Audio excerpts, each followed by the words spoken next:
आज हम बात करेंगे ट्रांसक्रिप्शन के बारे में।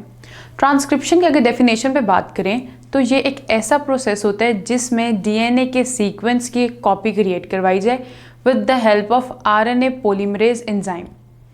यानी हमें पता है हमारे डीएनए के अंदर जीन का एक सीक्वेंस होता है, उस जीन के सीक्वेंस की कॉपी करवाएं और एक आरएनए उससे बनाएं, उसको हम ट्रांसक्रिप्शन का नाम दे रहे हैं। जैसे कि हम देख सकते हैं हमारे सामने एक डीएनए है। डीएनए के हमेशा 2 स्ट्रैंड्स होते हैं जबकि आरएनए का 1 स्ट्रैंड होता है। ये जो डीएनए के 2 स्ट्रैंड्स हैं ना, इनके अगर नाम पे बात करें ना तो इनमें से एक स्ट्रैंड को हम टेम्पलेट स्ट्रैंड का नाम देते हैं या फिर एंटीसेंस स्ट्रैंड कहते हैं, जबकि जो दूसरा स्ट्रैंड होता है उसको हम कोडिंग स्ट्रैंड या फिर सेंस स्ट्रैंड का नाम दे रहे होते हैं। अब ट्रांसक्रिप्शन जो होती है ना, या फिर जिस डीएनए सीक्वेंस की कॉपी बनाई जा रही होती है, जिस स्ट्रैंड की कॉपी बनाई जा रही होती है, वो बेसिकली हमारा टेम्पलेट स्ट्रैंड होता है या फिर एंटीसेंस स्ट्रैंड होता है। यहाँ पर ट्रांसक्रिप्शन करवाई जाती है। अब अगर हम प्रोकैरियोट और यूकैरियोट के ऊपर बात करें ना, तो प्रोकैरियोट के अंदर सिर्फ और सिर्फ हमें एक तरह का ना आरएनए पॉलीमरेज एंजाइम देखने को मिलता है, जो कि मदद करवा रहा होता है मैसेंजर आरएनए की फॉर्मेशन में, राइबोसोमल आरएनए की फॉर्मेशन में और ट्रांसफर आरएनए की फॉर्मेशन में। जबकि जो यूकैरियोट होता है उसमें हमें 3 different kinds of RNA polymerase enzyme देखने को मिल रहे हैं, जिसमें आरएनए पॉलीमरेज 1 एंजाइम जो होता है वो मदद करा रहा होता है राइबोसोमल आरएनए की फॉर्मेशन में, जबकि आरएनए पॉलीमरेज 2 एंजाइम जो होता है वो मदद करा रहा होता है मैसेंजर आरएनए की फॉर्मेशन में, और इसी के साथ साथ आरएनए पॉलीमरेज 3 जो होता है वो मदद कराता है ट्रांसफर आरएनए की फॉर्मेशन में। इसके अलावा अगर हम बात करें कि ट्रांसक्रिप्शन स्टार्ट कहाँ से होती है, तो हम देख सकते हैं कि हमारा जो आरएनए पॉलीमरेज एंजाइम होता है ना, इस पर एक बाइंडिंग साइट देखने को मिलती है जिसको हम प्रोमोटर का नाम देते हैं। अब ये जो प्रोमोटर होते हैं ना, ये हमारे यूकैरियोट और प्रोकैरियोट में फर्दर डिफरेंट बाइंडिंग साइट्स रखते होते हैं। जैसे कि हमारे प्रोकैरियोट के अंदर हम देख सकते हैं कि एक साइट का नाम है TTGACA। इस साइट को प्रोकैरियोट के अंदर हम 35 सीक्वेंस के नाम से जानते हैं, जबकि एक और बाइंडिंग साइट जो पाई जा रही प्रोकैरियोट में उसका सीक्वेंस है TATAAT। इसको प्रोकैरियोट के अंदर हम 10 सीक्वेंस के नाम से जानते हैं।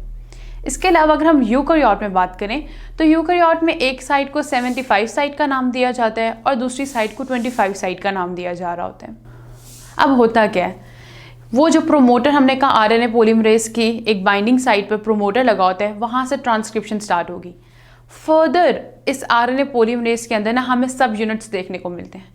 जो मोस्ट इंपॉर्टेंट सब यूनिट है ना इसके अंदर, वो है सिग्मा फैक्टर।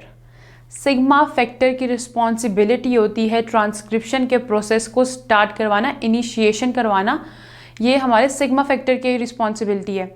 अब एक दफ़ा ट्रांसक्रिप्शन शुरू हो गई, यानी स्टार्ट होगी ट्रांसक्रिप्शन का प्रोसेस, तो क्या होता है, इस सिग्मा फैक्टर को रिलीज़ करवा दिया जाता है बॉडी से, और जो बाकी का हमारा आरएनए पॉलीमरेज एंजाइम होता है वो हमारे टेम्पलेट स्ट्रैंड को कवर करते हैं, टेम्पलेट स्ट्रैंड के साथ मूव ऑन करता रहता है। जैसे कि हम अब देख सकते हैं कि हमारे पास ना एक डीएनए है। ये डीएनए स्टार्टिंग पर तो हमें कॉइल फॉर्म में ही नज़र आ रहा है, लेकिन ये जो बीच में आपको बबल देखने को मिल रहा है ना, बेसिकली ये क्या है, ये आरएनए पॉलीमरेज एंजाइम है। अब होगा क्या, ये जो आपको डीएनए नज़र आ रहा है जो कि कॉइल फॉर्म में है, इसके ऊपर वाली स्ट्रैंड को हमने 5 स्ट्रैंड का नाम दिया और नीचे वाली स्ट्रैंड को 3 स्ट्रैंड। ये जो 5 स्ट्रैंड है ना, ये हम देख सकते हैं कि यहाँ ऊपर आ रही है और इसको हमने कोडिंग स्ट्रैंड कहा, जबकि ये जो 3 वाली स्ट्रैंड है ना, ये नीचे जा रही है और नीचे वाली क्या है, नीचे वाली है टेम्पलेट स्ट्रैंड। हमने स्टार्टिंग में पढ़ा कि टेम्पलेट स्ट्रैंड की हमेशा कॉपी करवाई जाती है for the formation of messenger RNA. कभी भी कोडिंग स्ट्रैंड की कॉपी नहीं क्रिएट करवाई जाएगी। तो जैसे ही डीएनए हमारे इस आरएनए पॉलीमरेज एंजाइम के बबल में आया, वो क्या हुआ, वो ओपन हो गया, कोडिंग स्ट्रैंड ऊपर चला गया और टेम्पलेट स्ट्रैंड नीचे आ गया। अब क्या हो रहा है कि वो जो पॉलीमरेज एंजाइम है वो मदद कर रहा है कॉपी बनाने में टेम्पलेट स्ट्रैंड की, और वो क्या कर रहा है, वो रिलीज़ कर रहा है इस मैसेंजर आरएनए को इस पॉलीमरेज से बाहर। जब ये कॉपी बन जाएगी, फर्दर क्या होगा कि हमारा ये डीएनए फिर जैसे ही डीएनए भी इस साइड से, राइट साइड से बाहर निकलेगा ना, वो वापस से वाइंड अप हो जाएगा, यानी कि वापस से अटैच हो जाएगा। तो ये सारा प्रोसेस है कि किस तरह ट्रांसक्रिप्शन होती है। ठीक है, ये जो प्रोसेस है ना, जो हमने अभी पढ़ा, ये यूकैरियोट और प्रोकैरियोट दोनों में सेम रहता है। लेकिन एक दफ़ा मैसेंजर आरएनए बन गया तो प्रोकैरियोट में क्या होता है कि मैसेंजर आरएनए डायरेक्टली उसके प्रोटोप्लाज्म में जाके रिलीज होगा। अब कब रिलीज होगा? जब जो उसने मैसेंजर आरएनए बनाया है ना, वो प्रोटोप्लाज्म में जाके तब रिलीज होगा जब वो पॉलीपेप्टाइड चेन में कन्वर्ट हो जाएगा। जबकि अगर हम यूकैरियोट में देखें ना, तो यूकैरियोट में जो मैसेंजर आरएनए है ना, इनको एक काफ़ी लंबा डिस्टेंस कैरी करने को मिलता है। तो इतना लंबा डिस्टेंस करवाने के लिए ना नेचुरली क्या करते हैं हम ना, इन मैसेंजर आरएनए को ना कवर करते हैं, प्रोटेक्ट करवाते हैं इनको एक कैप और एक टेल दे के। कैप बेसिकली ना इस मैसेंजर आरएनए को ना 7 मिथाइल जीटीपी पर दिया जाता है, यानी कि वहाँ पर इसकी फॉर्मेशन करवाई जाती है। और हमेशा ये ना हमारे 5 और 5 लिंक सीक्वेंस में ही रहेगा और स्टार्टिंग वाले न्यूक्लियोटाइड्स पर ना ये कैप होती है। जबकि जो टेल होता है उसका हम पोली ए टेल के नाम से जानते हैं और ये हमेशा 3rd लिंक पर होती है और बिल्कुल एंड पर होती है मैसेंजर आरएनए के।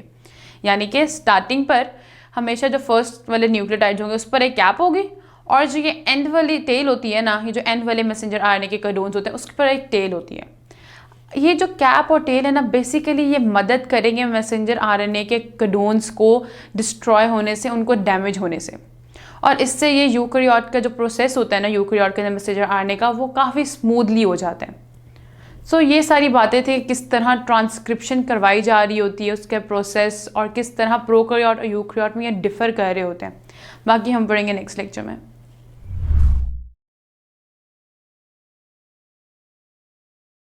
अगर आप ये लेक्चर कंप्लीट देखना चाहते हैं और बेशुमार MCQs और उनके एक्सप्लेनेशन चाहते हैं तो कृपया अभी गूगल प्ले स्टोर पे जाइए और डाउनलोड कीजिए ऐप हिप्पो ई-लर्निंग प्रोग्राम और इससे खुद भी फ़ायदा उठाइए और साथ साथ अपने फ्रेंड्स एंड क्लास फेलोज को भी रेकमेंड कीजिए।